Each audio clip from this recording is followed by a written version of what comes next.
In this video, I'm going to show you how to make this beautiful flower wall. I'm just kidding. I've had a lot of people ask about it, and I made it. A lot of silk flowers and a lot of hot glue and a little bit of Netflix. Thank you to everybody that complimented it. I made it myself.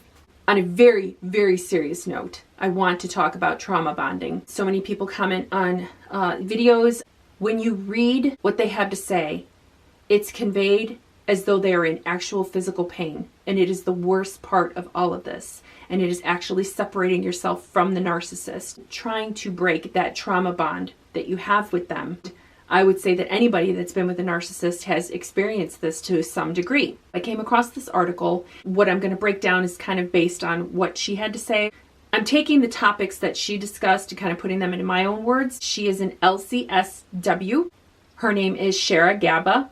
And she wrote this article, I think, for Psychology Today. It's basically a version of Stockholm Syndrome. And Stockholm Syndrome is when a person is being held captive or being held against their will, and they develop feelings of affection and trust for the captor. This is actually a survival strategy. Basically, you're feeling loved and you're feeling cared for, and that starts to erode over time. Eventually turns into abuse, whether it be mental, physical, emotional, or all of the above. I'll go ahead and I'm going to say we because I was one of those people as well, is we understand that there's a change going on, but we don't understand why. When this goes on and we think, well, the hell with this, I'm out of here, I don't need this, it only takes a little bit of hoovering. It only takes some schmoozing and, their crumbs that they feed to us every now and then. That's all it takes for them to lure us back in. Each time this happens, each time we say we're going to leave and then they hoover us back in, that bond gets that much stronger. The bond becomes harder to break. And so when the abuse escalates, we continue to stay. It's just like in the beginning. I personally never got love bombed. You would have to be able to fake knowing how to love somebody to love bomb them. I was personally never love bombed. Now, many of you have expressed that you were, and that's just part of the cycle. So they love bomb you and they reel you in and you think they're fantastic, and then pretty soon the abuse starts. So if they just go back to that initial stage of love bombing, even for a short while, it's enough to reel you back in. It's enough to make you believe, oh, there it is. There's that warm, fuzzy feeling that I had in the beginning. And so you hold on to that and you just dig your claws in and you hold on to it for dear life because you want so badly to believe that that's who they are. When people reach out to me and they tell me that, they're in pain, why does this hurt so bad? The narcissist has already moved on. They just can't let go and it's just excruciating. You're not really missing that person. You're missing who you thought they were. You're missing the hope of what could have been. Because in our minds, we all hold on to that. If he just says this, if she, when I say he, I mean he or she, please understand that. If they would just say this to me, if they would just express, some sort of love or feelings, if he would just tell me that he cared, if she would just understand my feelings or what's going on with me or show some amount of compassion, it seems like a tiny little baby step that we're asking of them. It seems like we're asking for this little teensy sliver, a glimmer of something. And because it's so tiny, we hang on to it, hoping and praying that they'll find it in themselves to show it to us or to give it to us. And it just doesn't happen. So when you're missing that person and you're in pain, longing for them, you're not longing for them because they're narcissists. They're just going to abuse you. They're just going to use you and make you feel like garbage. You're missing the ideal them. You're missing the person that you thought and hoped and wished they could be. They'll never be that person.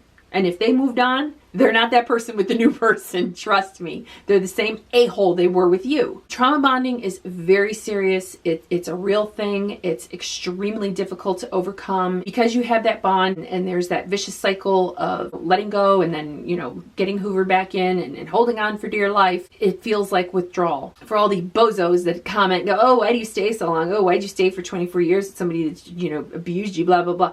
Anybody that doesn't understand why you stay with someone who mentally, emotionally, or physically abuses you does not understand trauma bonding. It's very serious.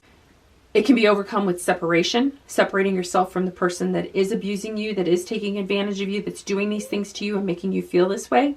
Overcoming it comes with acknowledgement. You have to acknowledge what was going on. You have to acknowledge the choices that you made, acknowledge that you were allowing this person to do these things and that you were allowing yourself to be manipulated. And the only way you're going to do that is with therapy. You've got to have a professional walk you through this and take you through these steps to overcome this trauma bond. Another key element of overcoming it is support. Having a good network of people that are close to you, friends or family, girlfriends, guy friends that understand what you're going through and will support you in your healing and know that this is a difficult thing and that it takes time. This is what makes separating yourself from a narcissist so incredibly painful. It's excruciating and cyclical. It's easy to just go right back and buy another lie and let them sucker you right into thinking they're going to change, and nothing does. And so each time it happens, the bond just gets stronger and stronger and stronger. It's like Kevlar. By the time you're ready to leave, by the time you're ready to walk out that door, what used to be a teeny tiny little thread is now Kevlar. It's basically bulletproof. And it is a son of a bitch to overcome. Don't think that you're weak. Don't think you're doing something wrong. Don't think that other people can't relate to this. It's very real. It's very difficult. And you're going to have to get some help. You're going to need some therapy to understand it and to accept it and to overcome it. I wish anyone who's dealing with this the best in overcoming it, and I truly hope that you have a professional helping you through it.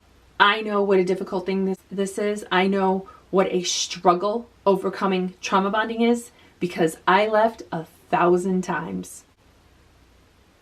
And then I left for real. I hope this sheds a little bit of light on something that you or someone that you know may be struggling with. I always hope that my messages help someone in some way. Ciao for now.